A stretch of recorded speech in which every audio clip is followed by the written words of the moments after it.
Thank you, Markus. Thank you, Markus, for hosting this session. And welcome to everyone. A couple of familiar faces, which is always nice, but also a couple of new faces, which is even nicer. So because it's all about spreading the word and getting feedback from all of you. And this is also what this session should be all about. Learning together and making sense and not only speaking wisdom like we have heard from Philip before, but maybe also real honest feedback. Because Motherland is also ever since a learning journey. Where a lot of people participate. And so I'm really glad that I'm able to share you the story of Motherland today, and which I will do in the first part of the session, which approximately take 20 minutes. I will guide you through some slides about Motherland, the sense making, the journey of Motherland, and what we are doing right now, and also what we are aiming for. And therefore, I'm going to share with you now my screen. So I'm trying out a new tool, which is called I don't know if you heard about that. So let's see how it works. And so I can record the session by myself, which is nice. So I can utilize hopefully a good presentation later on. And then looking forward to the discussion after the presentation. So I share my screen now. Let's see.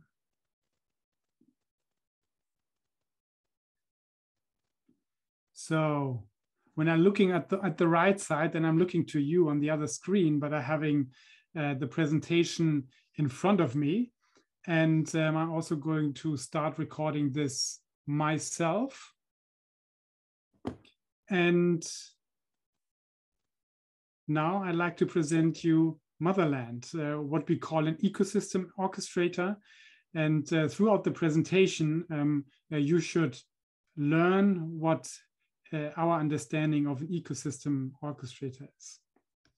So maybe giving you a little bit of a background, because the story always starts way before you start such a project like Motherland.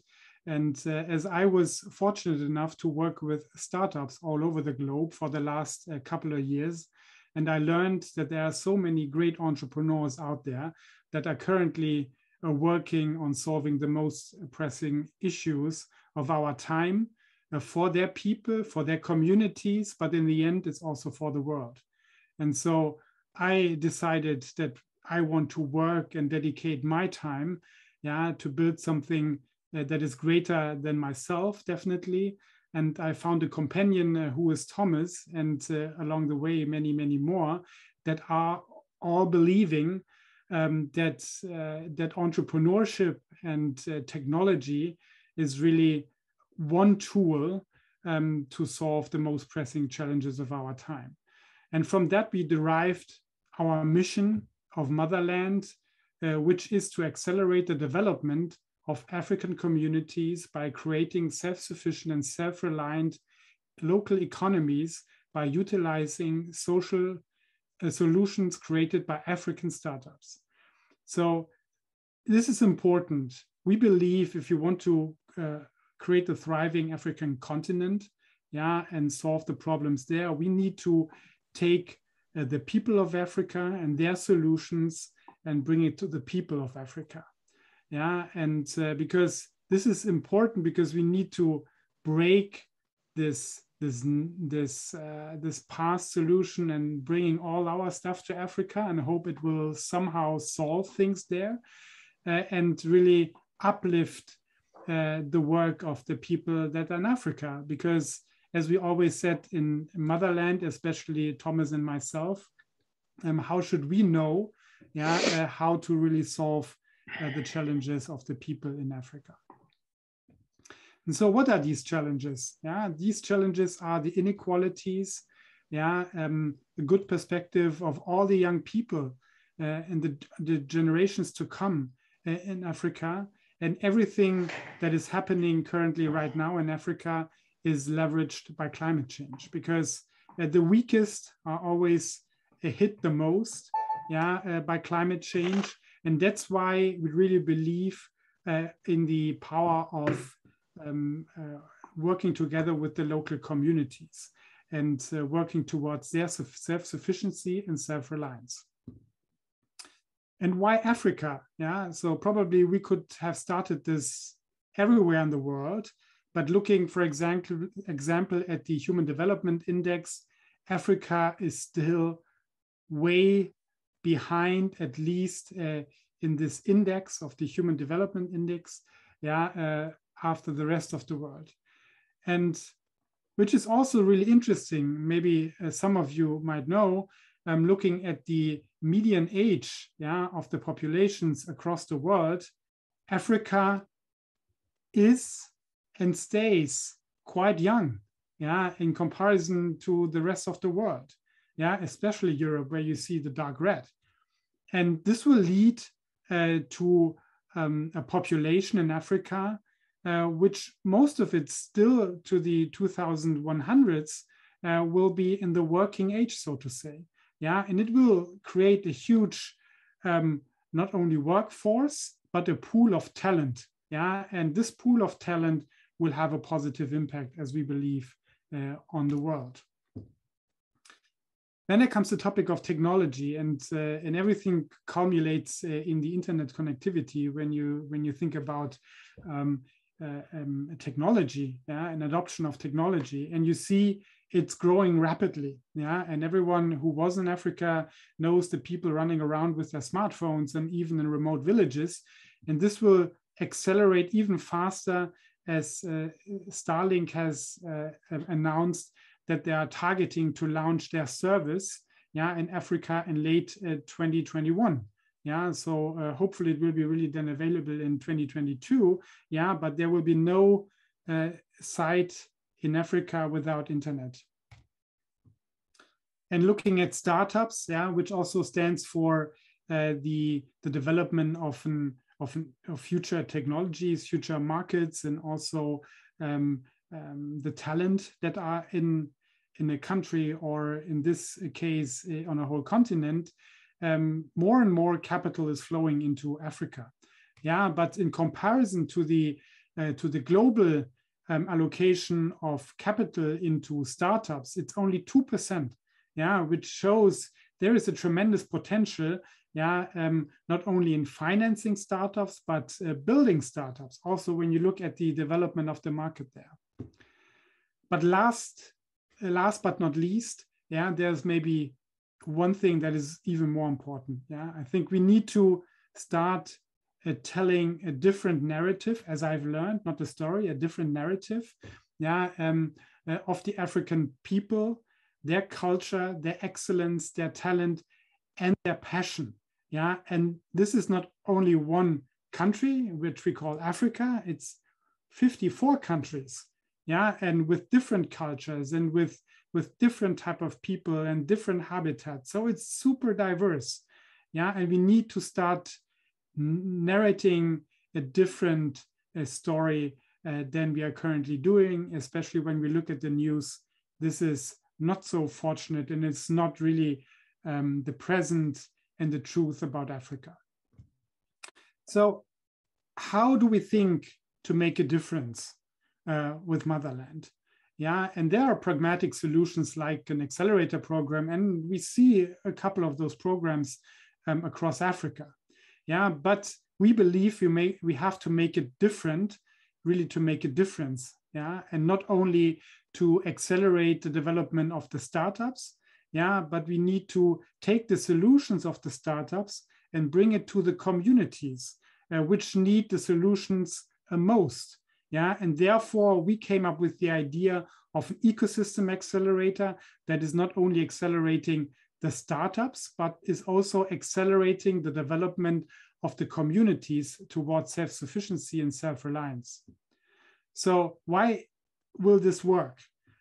So when we're looking at the developments coming from large hierarchical structures, that are mostly centralized, Yeah, we see currently the development through decentralization to a distributed net of actors, yeah, in the economy, but also in the society and communities. And this is all fueled by a law called rights law. Maybe you have heard about that. This is, so to say, the sister or the opposite of Moore's law.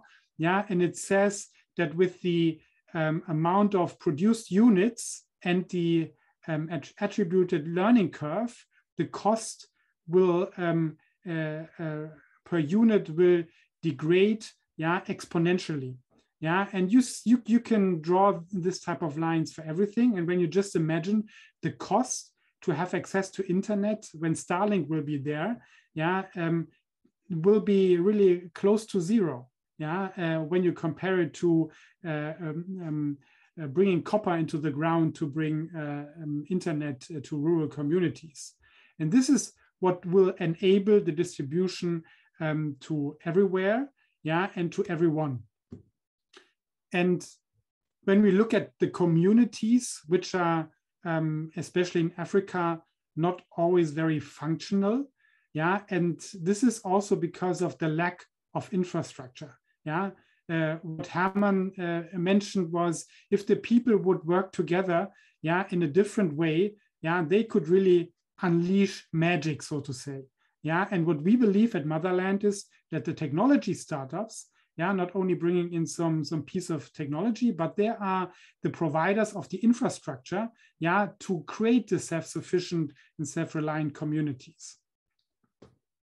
And building that, we are not only doing good, yeah, but we believe we can create local economic engines. Yeah, if we bring in as Motherland the startups as the infrastructure, yeah, this will be utilized by local entrepreneurs and small businesses. Yeah, because we deep dive and understand what they need, yeah, to have a better systematic and holistic infrastructure that will provide the breeding ground of their development.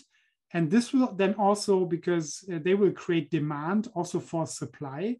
Yeah, and when you look the farmers as a supplier of the entrepreneurs that are doing, for example, food processing, yeah, they will also profit from that. So then you start really building a local market. Yeah, and if the local market is thriving, yeah, this will create jobs.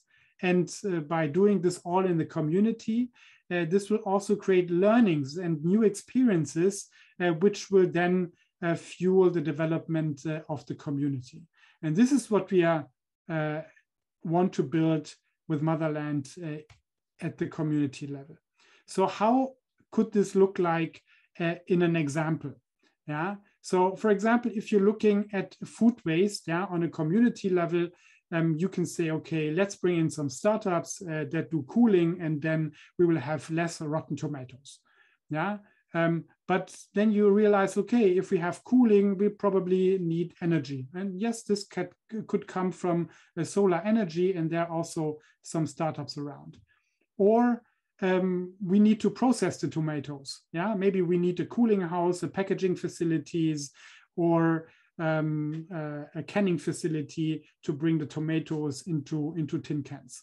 Yeah, but to do all of this, hey, we need finance. And there are also solutions in Africa for that. Yeah, and then you need to bring that to the market. Yeah, via marketplaces, and you need to understand where the demand is and where the supply is, and you need to bring them together. And there are also solutions for this. And you need to organize the transportation, yeah, so the logistics. And guess what? There are also startups for this in Africa. So the African entrepreneurs, they're already creating all of this, yeah, but what we also see is that they are building it very independent from each other, and there are always pieces missing. And we want to bring those pieces together, yeah, and one of this also important piece are learning solutions. So you see, this is a holistic approach and a systemic approach to really build functioning ecosystem and build these economic engines I showed you on the slide before. So now you might ask, so how did you get there? And the story of how do we get there was also a learning journey. Yeah, so first we started with a reach out to more than 50 entrepreneurs in Africa and asked them, okay, what are the biggest challenges we can solve with technology and entrepreneurship in a scalable way? Yeah, to try to identify the socioeconomic leveraging point where we really can trigger change. Yeah, and we identified this with the post-harvest value chain. So everything that is happening from farm to fork.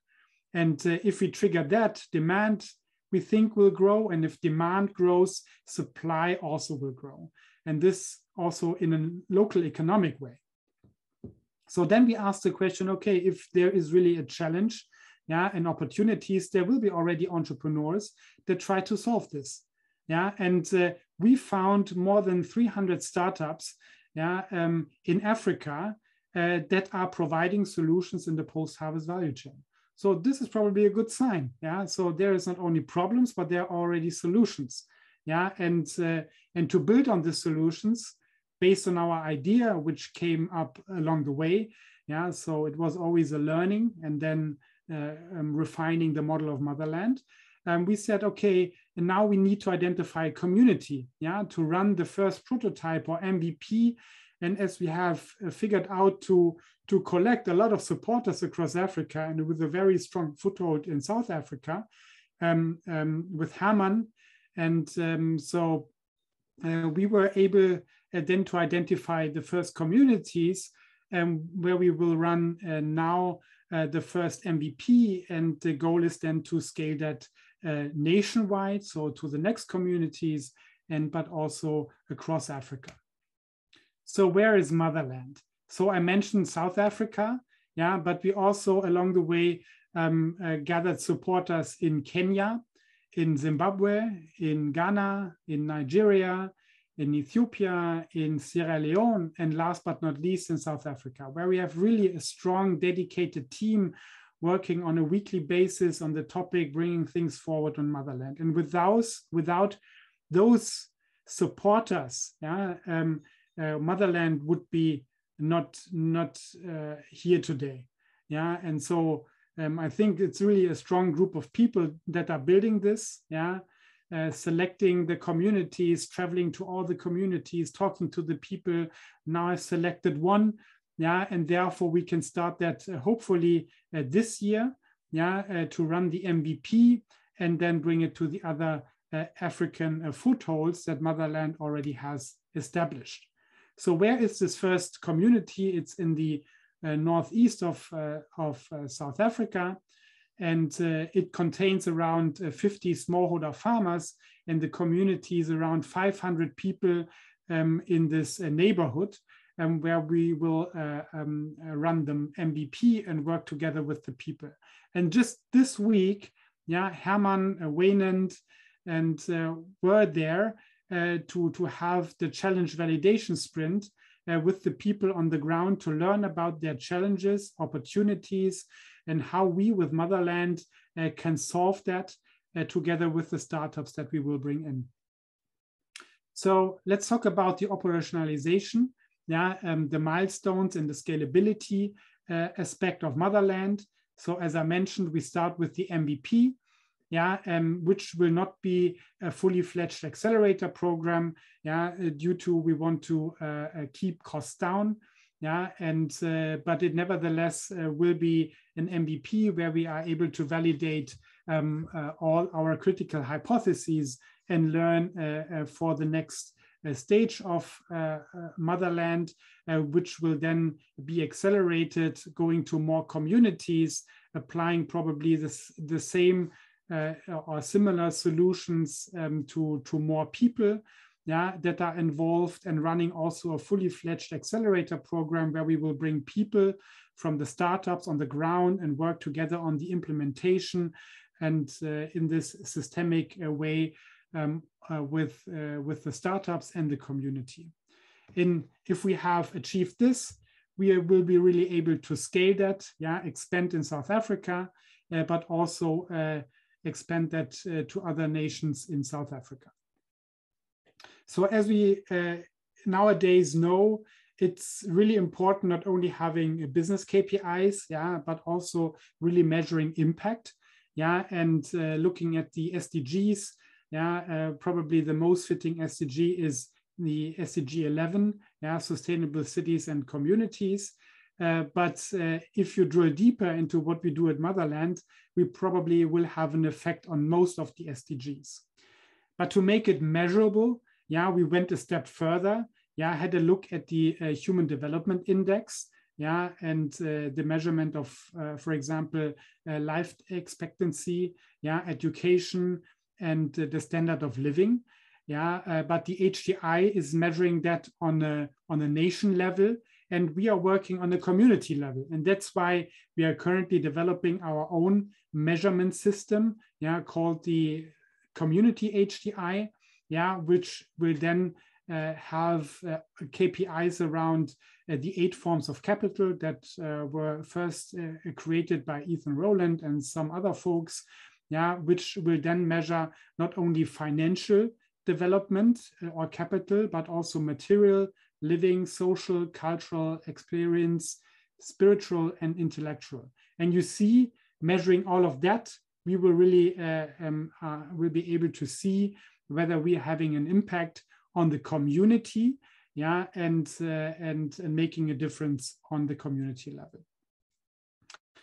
And if I would, and I'm asked that a couple of times, so what would be the one KPI to measure if you are successful on a community level? And probably it is the willingness to stay at the community, because as we know, there is a huge run from the rural areas to the cities, because the people from the rural areas don't see a life perspective to stay at the rural areas, and they need to move to the cities. But if we are able to achieve making the local attractive, from a living and livelihood point of view, but also from an economic point of view and educational point of view, we believe more people are willing and able to stay with their communities and make them more thriving in the future,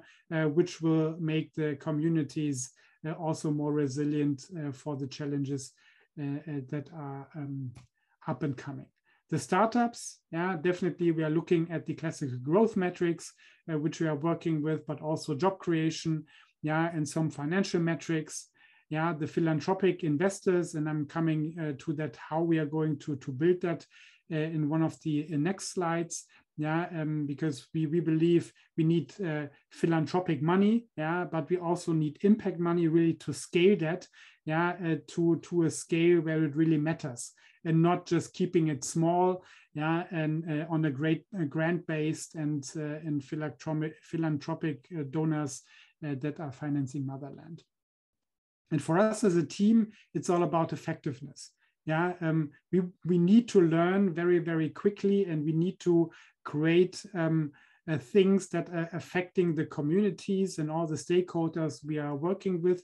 And if we are able to do that, we will be successful, and that would be probably the most fulfilling to everyone who is involved in Motherland.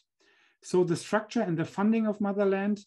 So we are planning to build a hybrid company, which is a Motherland nonprofit holding, and for-profit spin-offs out of the nonprofit holding, and therefore we are able to not only collect philanthropic money and grants, which will be funded in the nonprofit holding, and then will finance the spin-offs, but also we will be able to attract impact investing money into the for-profit organizations, which will could invest into the startups themselves we are working with, because as you can imagine, the best due diligence is working always with startups, and this is what we are going to do intensely.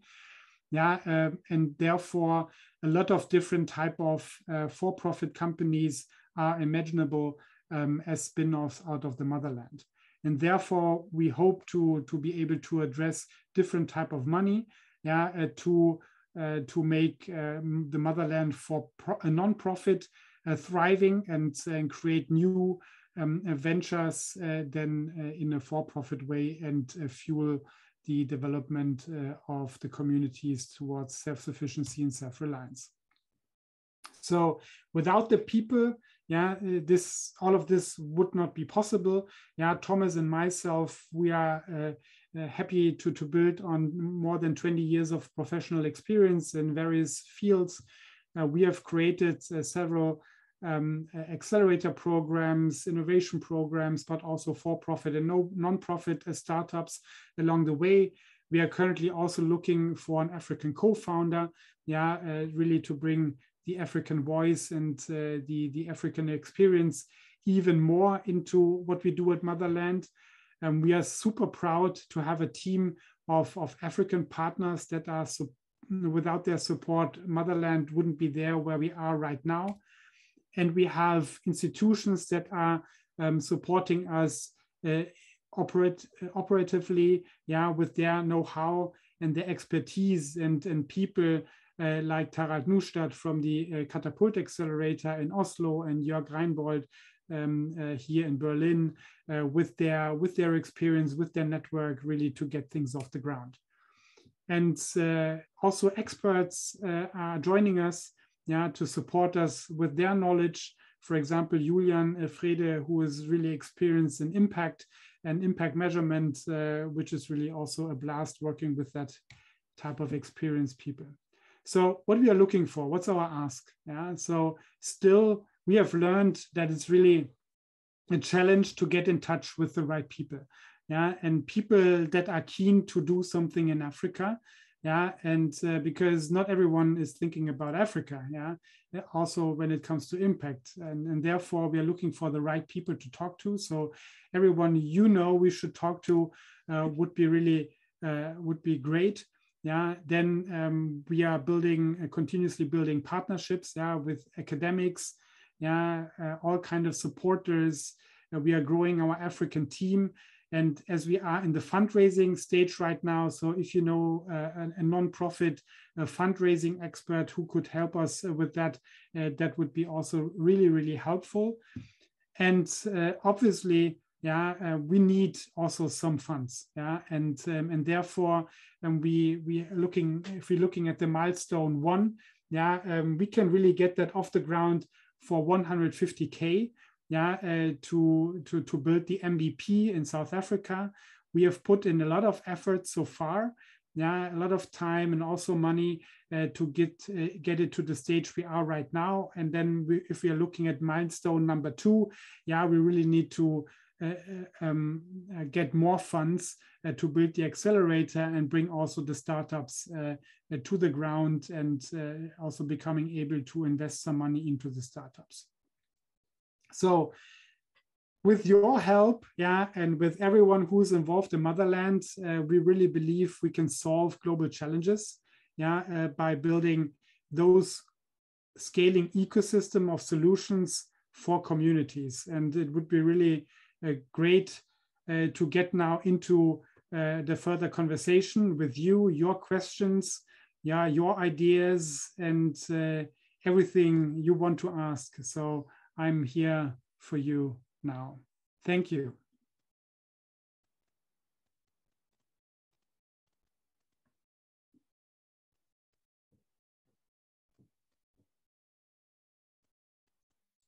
Well, Sebastian, if I may, to get the ball rolling, sure. I think specifically people scared when they listen about the money that's required and the funding requests, etc.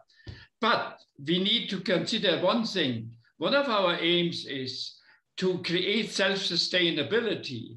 So there could even be a contribution back, so to speak, for funding purposes to create other projects. So I think that's a very important point to mention also to potential funders, because one day, as I said, the money will kind of self-multiply, so to speak, out of the success we create. And that this is possible, just without going into any details, Sebastian showed some pictures. I was in meeting with some of my colleagues with smallholder farmers, and the challenges are severe for them, but the solutions are very obvious and not too difficult to implement. Yeah, exactly. Yeah, so as I mentioned, think about this is going to be an economic engine. Yeah, and we are bringing in a very important part. Yeah, and we are really close to the communities. Yeah, so we're not pushing anything to them. Yeah, but it's rather listening. Yeah, and what is pulled from them. Yeah, and understanding and connecting the dots, and then building this economic engine of Motherland. And as we are going to do that as for-profit organizations, yeah, then it should become really an economic engine. And we will also integrate the communities into that, so that the communities are also becoming shareholders in that.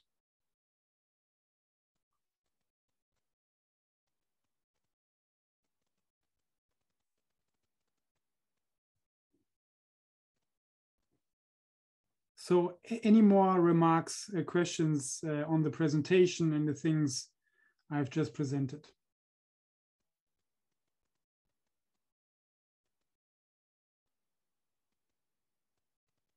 So you're all speechless.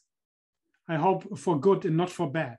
I mean, an obvious partner, hi Sebastian, would be development organizations with GIZ, etc. So are you talking to them as well?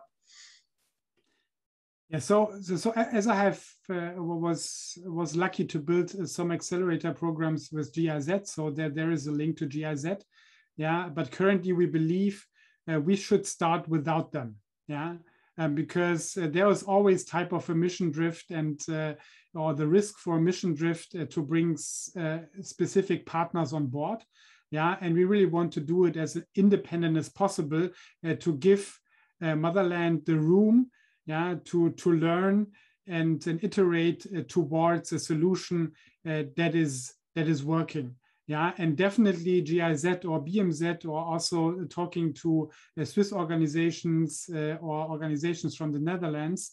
Yeah, that could be one partner definitely to get the funds to scale that to a bigger level. Yeah, and and I'm absolutely keen, yeah, and confident that we can bring them on board because I know the programs and I know also the amount of funding they are pushing into those programs. And so this is absolutely realistic. But first, yeah, we need to build something that they are getting keen on becoming part of this.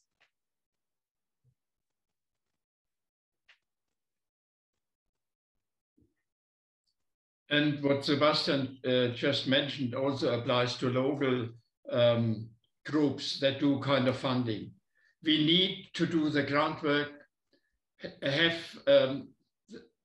the first successes in order to attract that kind of money. And then it becomes, relatively speaking, easy. Thank you, Herman. Michelle, you have a question?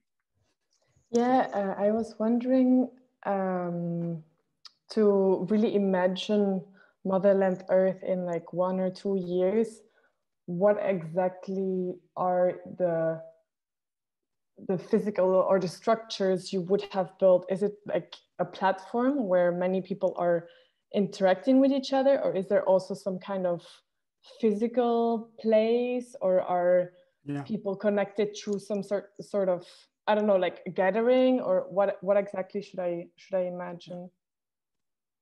So it will be threefold. Yeah. So the first important thing that will come out of Motherland will be a group of experienced people implementing Motherland. Yeah, and this will stay physical.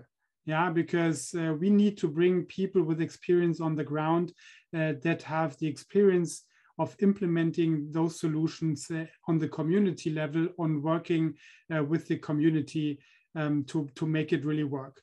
Yeah, so probably the amount of effort we need to put into, should become lower over time.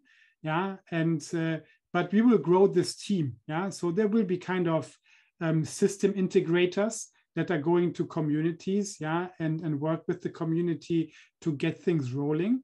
Yeah, the second part will be building a platform, yeah, where we are able to so to say connect the different type of solutions with one of each other, yeah, and make it accessible for the communities. Yeah, so if you imagine, if you want to solve the topic, for example, of food waste, you can go to the Motherland platform, yeah, and see how other communities have done this and what type of solutions were involved. Yeah, and then you will get easy access to the solution providers that are already experienced in working with one of each other. Yeah, and so this is, so to say, the platform. Yeah, and the third thing, Motherland will always look for new challenges. Yeah, they might be specific challenges in the agriculture space, but it might also be specific challenge in the accommodation space, yeah, or in the clothing space or in the educational space. Yeah, so we will tackle then from the Motherland holding perspective, building new verticals, yeah, of Motherland, yeah, that then will go through the same process that we have developed, yeah, to evaluate and make things work on the ground on the community level.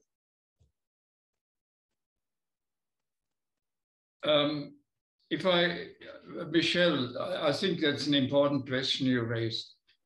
And one of the possibilities I could see that we would create a hub with a local partner, the Chivasi that Sebastian referred to earlier. We create a hub in order to be able to offer an infrastructure depending on the challenges that need solving. And in as much as our focus right now is on the post-harvest value chain, but it might also sometimes go beyond that. To give you an example, one of the farmers I saw, his yield on macadamia nuts is 3.5 tons for 4 hectares. Yet you should create 4 tons per 1 hectare, and all he is lacking is irrigation. Just imagine the value added by enabling that particular farmer to have irrigation facilities. So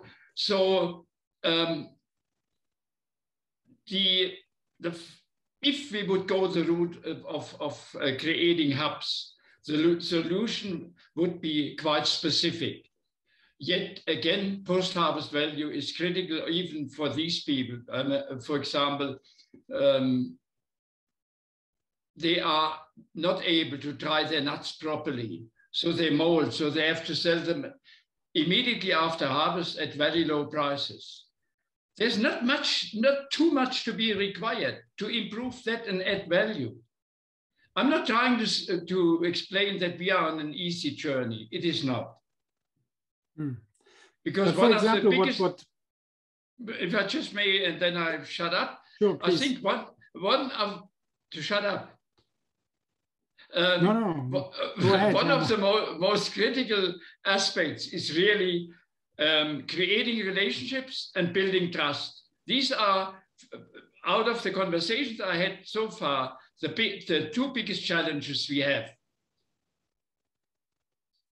Yeah. So just one example. Yeah, there is a startup, yeah, that is offering a solution for drybacks. Yeah, and this is a common problem in Africa. Yeah, when it comes to storing crops, whether it's nuts or grains. Yeah, you store them in bags, and there are bags that are you can close and get all the oxygen out, and if there is no oxygen anymore, then there will be, if it's dry, there will be no mold.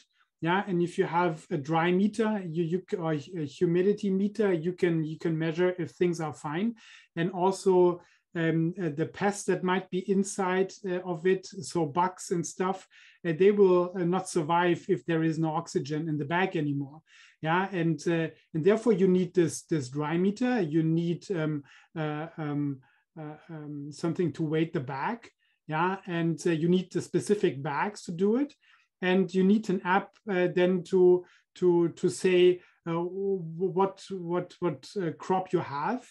Yeah, and then it's already in the system. Yeah, and the ones that are looking for that type of harvest, yeah, or supply, they know this is a specific good quality because I know the humidity of the crop inside of the bag, and there will be not so much loss, yeah, of the crop because it's stored in this specific bags. And this is really low tech combined with some digital tech. Yeah, and this will create already a big difference if you put that into the post-harvest value chain. And this is something you can provide easily, and there are financing solutions for that as well. And this is exactly what we want to do. Yeah, I don't know if anyone else has a question, but otherwise I would go. Because I was also wondering, I mean, I really like the idea, but I was wondering, how are you gonna ensure that the value that is created is distributed among the whole community? Are you gonna like implement some kind of charter for this community that if you have if you have to sign this in order to be part of it? And because I can imagine many farmers, they don't have like a smartphone, they only have a small phone, and if you're not connected to the internet and you don't have so much opportunities. And I mean, when I was in Uganda, I really saw how the middleman, which is, I mean, they're like kind of abusing the non-knowledge of, for example, farmers, because the farmers don't know what's the market for their product. So the middleman can ask can make a huge profit on just selling and then buying. So this information, this asymmetry, I'm wondering, how would you create the value for everyone in the community and not for only these small businesses to grow? Herman, would you like to answer? You're on mute, Herman. Yeah, I would love to, but I see that Lee also wants to maybe raise a question or make a comment. So maybe we should invite her first. But I definitely would like to give an answer. Thank you. So I think it's a similar question, but in a different approach. So I've also spent quite some time in development projects and in Africa and in different locations. And I find one of the biggest challenges is when people coming from a different setting, from Western world, developed countries, we think things are fundamentally different there. But then we actually, as my experiences, the more I can imagine myself in anyone I'm working with shoes, it's a more effective solution. So I was wondering if you ever thought of actually testing the model in a Western setting, even in Germany, in a rural area, finding a way where you can create community resilience where people don't leave, and seeing if that need is global. And I not because I think we should only focus on us, but I think if it is something that is essential and inherent, when we want to test the model, we should test it when in the setting that we know best, that there are less barriers to success, and then maybe replicate it. And also it is much more successful, I find, to see, for the local population, to see that you practice what you preach, that you are living this way, that you are accepting, that you're not asking them to stay in rural areas, but you're living in cities. And they've asked me that, like, why, so that kind of separation between us and them is something that I'm wondering about. Yeah, Lee, so I fully agree. I tried to give you a short answer. So this is definitely on our plate. Yeah, but as we are so lucky, yeah, to have a strong team in South Africa, yeah, we are happy to start the prototype or the MVP in South Africa.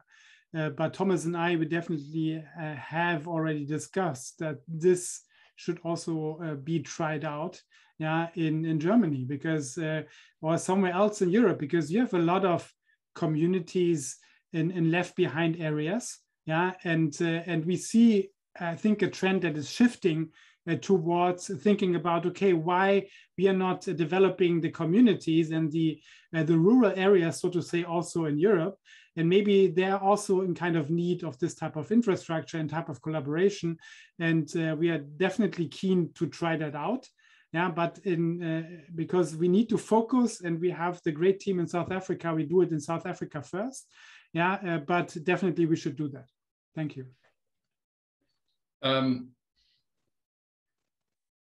I think there's another answer which partially answers what Michelle raised, and Lee as well. The two guys in Germany have already developed a questionnaire, and I raised specifically with those farmers. I said, if you want to measure social impact, not only your farming success, but social impact, do you understand what that means, or can we discuss it?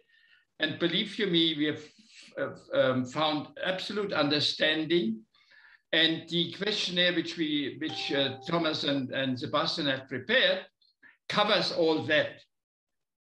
And we also mentioned to them that the moment we have an agreement to work together, that the first questionnaire would be launched to establish status quo. And we would repeat the same questions every 3 months to see whether we really make an impact. And in order to measure ourselves where we are off track, where we may have to fine tune, etc.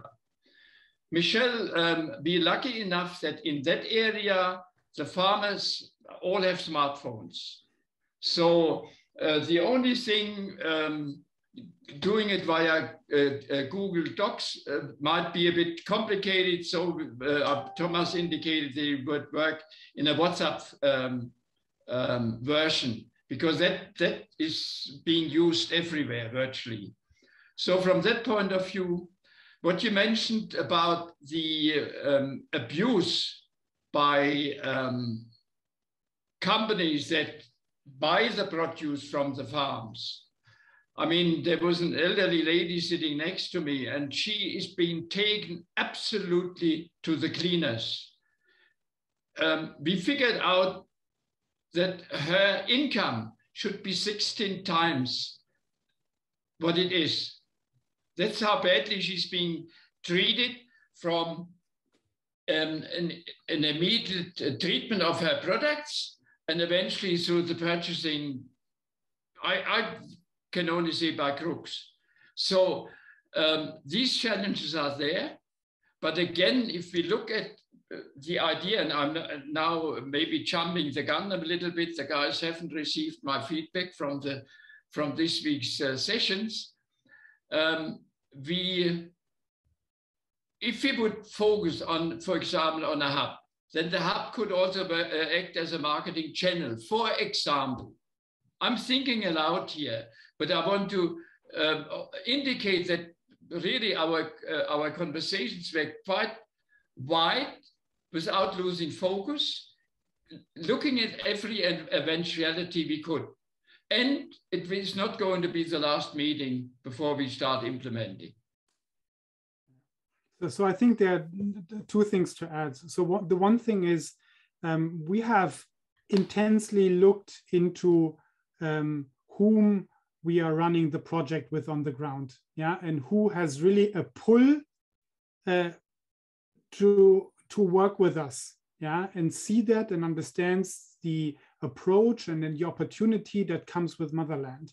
And the opportunity is not to receive any development funds. It's really the opportunity is to work together and solve some pressing issues of their community. Yeah, in Chivahase, yeah, the community we have selected, we have one local chief, yeah, who is responsible for the villages around, who is really deeply supporting that project, because he sees that as his heritage, to support the development of the villages. And we had really long interviews with them. So I think there's really a deep understanding of what his motivation is, and how does that fit to Motherland. And then we have a young managing director of a local farm, that are already working with smallholder farmers and also with the community. She has also a very, very good standing towards the community. And this is, I think, a good foundation. But without the people that are understanding, like the example of Hermann mentioned, that we are bringing in something that will have a positive impact to their lives if they are supporting this, and we can realize that in a short period of time, this is probably the biggest incentive for the people, to be aligned with Motherland. And if we would bring in some financial incentive or a governance structure to reduce any faulty behavior, then anyhow probably it would fail. And maybe this is naive, but I think this is the only way how it could work, to make this project, a project of the people, and not a development project that we are bringing in, and we want to do that, but it's really about the people, and this is what we try to achieve. Let's not forget that this is a prototype, and it is as much for our own learning as it is for the learning of those people we are going to work with. There is one advantage, which is a certain homogeneity, what's the word? In other words, the group is homogeneous. They are all from the same tribe, which is important. And the land they occupy is, has been entrusted to the chief. So there is a connection with, which precludes possibly certain challenges which in more divided communities we would have to face. Also, when we talk about a community, we are not talking in a municipal or political context. We're actually talking in a context of people who do similar things in a wider geographical area. And they are actually growing into a community through working together. That is the way I personally see the interpretation of community from a Motherland point of view. And I've also immediately mentioned to all of them, we are not a development aid, we're not a charity, and we are not funders with big pockets. What we want to achieve is to work with you in order to create sustainability from an economic point of view and from a social aspect as well. That is really the way I conducted the conversation and the way I phrased my questions based on that kind of background. Thank you, Hermann. So as we are coming to an end of this session, maybe some last questions. Otherwise, we are definitely available, Hermann and myself and Thomas as well, if you have any ideas and questions you'd like to ask us. So feel free to contact us. I just want to say thank you, and I really appreciate your focus, the project you are lining up here. I've been working with a lot of startups, maybe 1,000 startups in Africa, and a lot of agricultural startups with impact.